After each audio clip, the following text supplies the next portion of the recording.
어제 저녁 퇴근하고 휴대폰을 보는데요. 뉴스 알림이 뜹니다.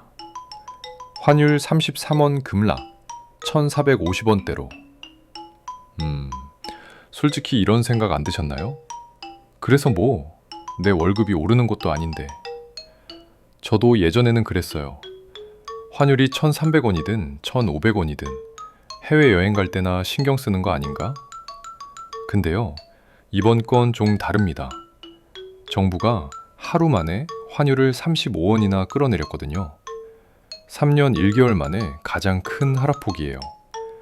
대통령실이 직접 나서서 삼성, SK, 현대차, 7대 그룹 CEO를 긴급 소집했고요. 국민연금까지 동원하려고 합니다. 왜 이렇게까지 하는 걸까요?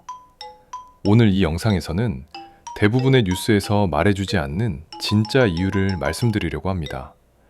그리고 이게 왜 여러분의 월급과 저축에 직접적인 영향을 미치는지도요. 자, 먼저 무슨 일이 있었는지 정리해 드릴게요.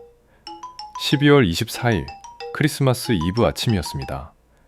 서울 외환시장이 열리자마자 환율이 1,484.9원으로 시작했어요. 이게 어느 정도냐면요. 2009년 글로벌 금융위기 때 이후로 시초가 기준 16년 만에 최고치입니다. 시장에서는 이러다 1,500원 뚫는 거 아냐? 라는 말이 나왔어요. 근데 개장하고 딱 5분 만에 환율이 갑자기 20원 가까이 수직 하락합니다. 무슨 일이 있었냐고요? 외환당국이 구두 개입에 나선 거예요. 구두 개입이 뭐냐면요. 쉽게 말해서 정부가 우리 화나 있어, 가만 안 둘 거야 라고 시장에 경고하는 겁니다. 근데 이번 구두 개입은 좀 달랐어요. 기획재정부 국제금융국장하고 한국은행 국제국장이 공동 명의로 메시지를 냈거든요. 이런 국장급 구두 개입은요, 1년 8개월 만에 처음입니다. 메시지 내용이 뭐였냐면요. 원화의 과도한 약세는 바람직하지 않다. 정부의 강력한 의지와 정책 실행 능력을 곧 확인하게 될 것이다. 있잖아요. 정부가 이렇게까지 강하게 나오는 경우가 흔치 않아요. 보통은 시장 상황을 주시하고 있다 정도로 넘어가거든요. 근데 이번에는 행동으로 보여주겠다고 한 거예요. 그리고 진짜로 1시간 후에 세제 패키지 3종 세트가 발표됩니다. 환율은 결국 1,449.8원으로 마감했어요. 하루 만에 33.8원 떨어진 거죠. 근데요, 여기서 궁금하신 분들 계실 거예요. 정부가 말만 하면 환율이 움직여? 아니에요. 실제로 달러를 팔아야 환율이 내려가요. 환율이라는 게 결국 외환시장에서 달러를 사고 파는 거거든요. 달러 사려는 사람이 많으면 환율이 오르고 달러 팔려는 사람이 많으면 환율이 내려가요. 이번에 정부가 추정상 50억 달러 이상을 시장에 풀었어요. 원화로 7조 원이 넘는 돈이죠. 구두 개입은요, 쉽게 말해서 우리 총 쏠 거야 라고 경고하는 거예요. 실제 달러 매도는 탕탕탕하고 진짜 총 쏘는 거고요.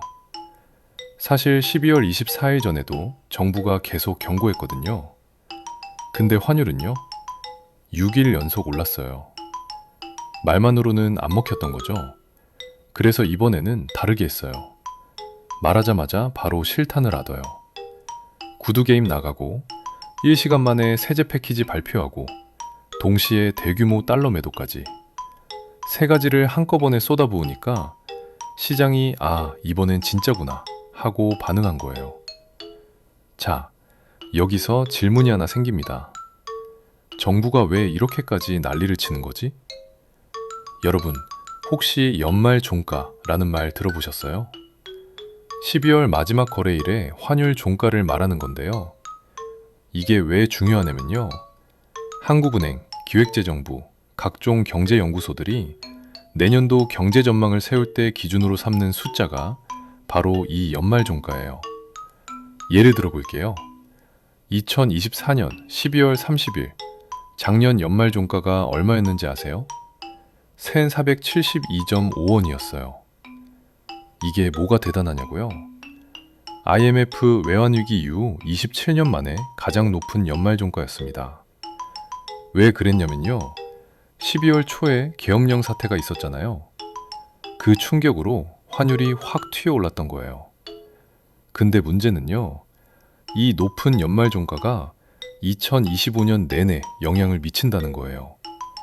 각종 경제 전망의 기준선이 높아지니까 물가 전망도 높아지고 수입 물가 계산도 달라지고 결국 정책 전체가 이 숫자에 맞춰서 짜여요. 올해 연말 종가가 결정되는 날이 언제냐면요. 12월 30일입니다. 지금 기준으로 거래일 딱 2일 남았어요. 정부 입장에서는요.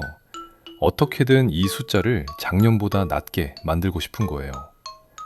작년이 1472전 5원이었으니까 최소한 1450원대로 끌어내려야 그래도 작년보단 나았다고 말할 수 있거든요. 그래서 이렇게까지 총력전을 펼치는 겁니다. 자, 이제부터 정말 흥미로운 부분이 시작됩니다. 정부가 환율을 끌어내리기 위해 어떤 카드를 꺼냈는지 하나씩 살펴볼게요. 첫 번째 카드, 대통령실 직접 개입. 김용범 대통령실 정책실장이요. 삼성, SK, 현대차, LG, 롯데, 한화 등 7대 그룹 관계자들을 긴급 소집했어요. 무슨 얘기를 했냐고요? 달러 좀 풀어라. 수출 대기업들이 달러를 벌어서 가지고 있잖아요. 이걸 원화로 바꾸면 시장에 달러 공급이 늘어나니까 환율이 내려가거든요. 근데요, 기업 입장에서 생각해 보세요. 내년에 미국에 200억 달러 투자해야 하는데 지금 달러 팔아? 환율이 더 오를 것 같은데 왜 지금 팔아? 이런 생각이 드는 거예요. 그래서 정부가 압박을 넣은 거죠. 두 번째 카드, 서학개미 세금 감면. 이건 진짜 재미있는 정책이에요. 서학개미가 뭐냐면요. 미국 주식에 투자하는 한국 개인 투자자들을 말하잖아요. 이 사람들이 미국 주식 팔고 한국 주식으로 돌아오면요. 달러를 원화로 바꿔야 하니까 환율이 내려가겠죠. 그래서 정부가 뭘 했냐면요. 해외 주식 팔고 국내 주식에 장기 투자하면 양도소득세 감면해 줄게. 이렇게 당근을 내민 거예요. 근데요. 솔직히 말씀드리면 이게 단기적으로 큰 효과가 있을지는 의문이에요. 왜냐면 서학개미들이 미국 주식 파는 이유가 세금 때문이 아니거든요. 미국 시장이 더 좋아 보이니까 투자하는 건데 세금 조금 깎아준다고 갑자기 다 팔겠어요? 그래도 정부 입장에서는 우리 이렇게 노력하고 있다는 신호를 보내는 거예요. 세 번째 카드, 국민연금. 이게 진짜 핵폭탄급 카드예요. 대부분의 사람들이 잘 모르는 내용인데요. 국민연금이 해외에 투자한 돈이 얼마인지 아세요? 약 5,450억 달러, 원화로 802조 원입니다. 여기서 전략적 환해지로 최대 15%, 전술적 환해지로 추가 5%까지 사용할 수 있어요. 합치면 최대 20%까지 가능한 거죠. 환해지가 뭐냐면요. 쉽게 말해서 달러를 미리 파는 거예요. 국민연금이 환해지를 하면 시장에 달러가 공급되니까 환율이 내려가는 효과가 있어요. 160조 원 이상 동원 가능한 거죠. 이게 얼마나 큰 금액이냐면요. 한국 외환 보유액이 약 4천억 달러, 원화로 약 580조 원 정도 되거든요. 160조 원이면 외환 보유액의 28% 수준이에요. 엄청난 화력이죠. 그리고요, 12월 15일에 중요한 결정이 났어요. 외환당국과 국민연금이 650억 달러 규모의 외환 스와프 계약을 2026년 말까지 1년 연장하기로 합의했거든요. 근데요, 여기서 논쟁이 있어요. 국민연금은 국민의 노후자금인데 이걸 환율 방어에 써도 되나? 환해지를 하면 단기적으로 환율은 내려가지만 국민연금 수익률에는 부정적인 영향을 줄 수 있거든요. 정부가 그동안 이 카드를 안 꺼냈던 이유가 바로 이거예요. 근데 이번에는 너무 급하니까 결국 꺼낸 거죠. 자, 여기서 한 발 물러서서 생각해 볼게요. 애초에 왜 환율이 이렇게까지 올랐을까요? 이걸 이해하려면요, 두 가지 큰 흐름을 봐야 해요. 첫 번째, 달러 강세. 미국 연준이 12월에 기준금리를 0.25% 내렸거든요. 근데 이상하죠? 금리를 내렸으면 달러가 약해져야 하는 거 아닌가요? 그게 아니에요. 연준이 뭐라고 했냐면요. 내년에는 금리를 2번만 내리겠다. 원래 시장에서는 4번 내릴 거라고 기대했거든요. 기대보다 덜 내린다고 하니까 오히려 달러가 강해진 거예요. 게다가 트럼프 대통령이 관세 정책을 계속 밀어붙이고 있잖아요.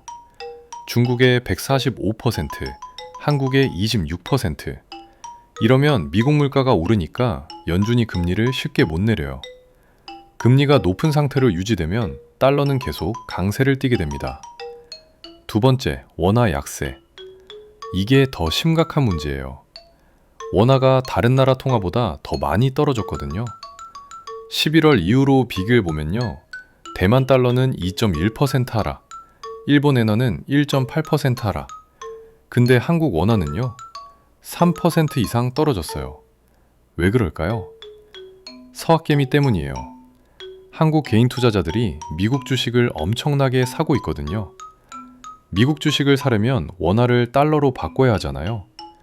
이게 구조적으로 달러 수요를 만들어내는 거예요. 그리고요, 외국인 자금 이탈도 있어요. 12월 초 계엄 사태 이후로 외국인들이 한국 주식을 팔고 나가고 있거든요. 주식 팔면 원화를 달러로 바꿔서 나가니까 또 달러 수요가 늘어나요. 이렇게 구조적인 수급 불균형이 있는 상태에서 정부가 아무리 구두 개입을 해도 근본적인 해결은 안 되는 거예요. 자, 이제 여러분이 가장 궁금해하실 부분이에요. 그래서 이게 나한테 무슨 상관인데? 솔직히 말씀드릴게요. 환율이 1,450원이든 1,500원이든 단기적으로는 크게 체감 안 될 수 있어요. 해외여행 가시는 분들이야 환전할 때 차이가 느껴지겠지만요. 근데요, 장기적으로 보면 얘기가 달라져요. 첫째, 물가. 한국은 수입 의존도가 높은 나라예요. 석유, 가스, 식량, 부품 다 해외에서 들여와요. 환율이 오르면 수입 물가가 올라가고 그게 결국 소비자 물가로 전가돼요. 지금 환율이 1,450원대잖아요. 1년 전에는 1,300원대였거든요. 환율이 10% 이상 오른 거예요.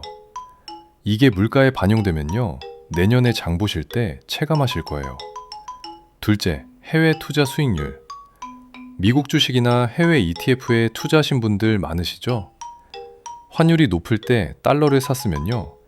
나중에 환율이 내려갈 때 손해를 볼 수 있어요. 예를 들어 볼게요.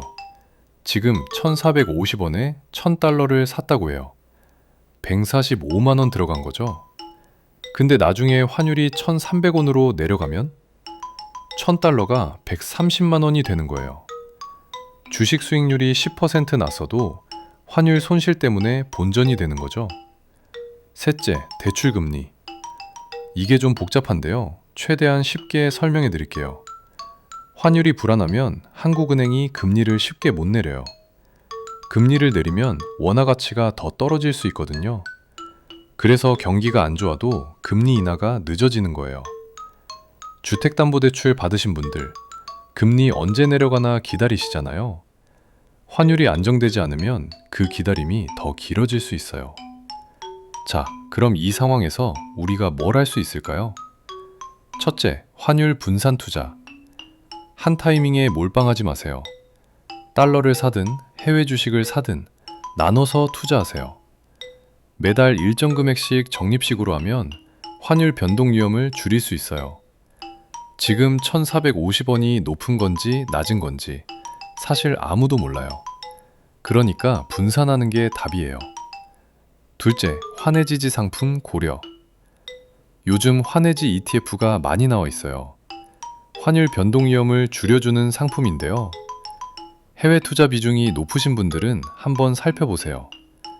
물론 환해지 비용이 있긴 한데 지금처럼 변동성이 클 때는 고려해 볼 만해요. 셋째, 원화 자산 비중 점검. 역설적인 얘기인데요. 환율이 높을 때는 원화 자산이 상대적으로 싸 보여요. 외국인 투자자 입장에서 한국 주식이 저렴해지는 거거든요. 그래서 WGBI 편입 같은 호재가 있으면 외국인 자금이 들어올 수 있어요. 한국 주식이나 채권, 너무 비관적으로만 보지 마세요. 정리해 드릴게요. 이번 환율 급락, 정부가 연말 종가 관리를 위해 총력을 기울인 결과예요. 대통령실 직접 개입, 세제 패키지, 국민연금 카드까지 거의 모든 수단을 동원했어요.